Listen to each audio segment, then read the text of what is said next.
Ndugu mtazamaji wa Citizen, Rais wa Urusi Vladimir Putin amekutana na Rais wa mpito wa Mali Kanali Assimi Goita katika ikulu ya Kremlin jijini Moscow, ambapo viongozi hao wawili wamesaini mikataba mitatu mipya inayolenga kuimarisha ushirikiano wa kibiashara na kisayansi kati ya mataifa hayo mawili.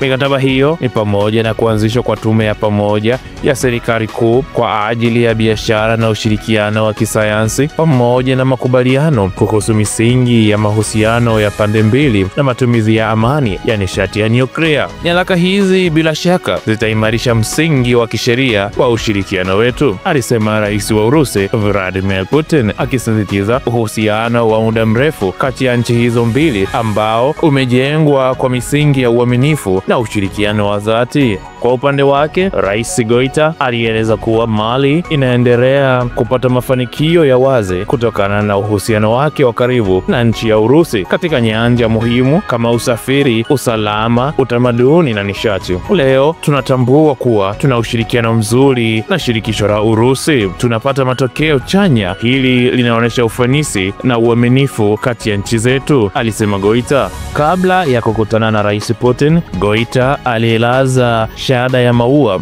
katika kaburi la askari asiyejulikana kama ishara ya heshima kwa wanajeshi wa zamani wa uliokuwa Umoja wa Kisovieti waliopoteza maisha vitani. Ziara yake rasmi ya siku 5 ilianza siku ya tarehe 22 Juni. Katika muktadha wa kijeshi, waziri wa ulinzi wa Urusi Andrei Belsov pia alikutana na waziri wa ulinzi wa Mali Sadio Kamara, ambapo walikubaliana kuimarisha uhusiano na ushirikiano hasa katika sekta ya kijeshi na kiufundi kwa lengo la kukuza usalama na uhuru wa kitaifa wa Mali. Mali ni mwanachama mwanzilishi wa Muungano wa Mataifa ya Sahel pamoja na Niger na Burkina Faso, mataifa ambayo kwa sasa yanazidi kugeukia Urusi kwa msaada wa kupambana na makundi ya kigaidi yaliyotikisa ukanda huo kwa zaidi ya muongo mmoja. Bamako, Niamey na Ouagadougou zimekatisha ushirikiano wa kijeshi na Ufaransa, zikishutumu serikali jijini Paris kwa kushindwa kudhibiti ugaidi licha ya kuwepo kwa majeshi ya Ufaransa kwa muda mrefu katika eneo hilo. Kwa mujibu wa viongozi wa Urusi na Mali, mikataba mipya ni hatua ya kimkakati inayolenga kuimarisha uhusiano wa kihistoria, huku ikiashiria mwelekeo mpya wa ushirikiano wa kiuchumi na kiusalama kati ya Moscow na mataifa haya ya Sahel. Mikataba hii ni kati ya Urusi na Mali inaashiria mabadiliko makubwa ya kijiopolitiki barani Afrika, hasa katika ukanda wa Sahel, ambapo mataifa yaliyokuwa tegemezi kwa nchi za magharibi, hasa Marekani na Ufaransa, sasa yanatafuta ushirikiano mbadala unaolenga kuhifadhi uhuru na maslahi yao ya kitaifa. Ushirikiano huu mpya unaimarisha nafasi ya Urusi kama mshirika muhimu wa Afrika, huku ukifungua njia ya maendeleo ya kisayansi, kiuchumi na kiusalama kwa Mali na washirika wake katika Muungano wa Mataifa ya Sahel. Ndugu mtazamaji wa Citizen, tunaendelea kukukumbusha kuendelea kutoa maoni huku ukilike na kusubscribe chaneli yetu, tukiendelea kukuletea taarifa mbalimbali kutoka pande mbalimbali za dunia, iwe ni kaskazini, kusini, magharibi au mashariki.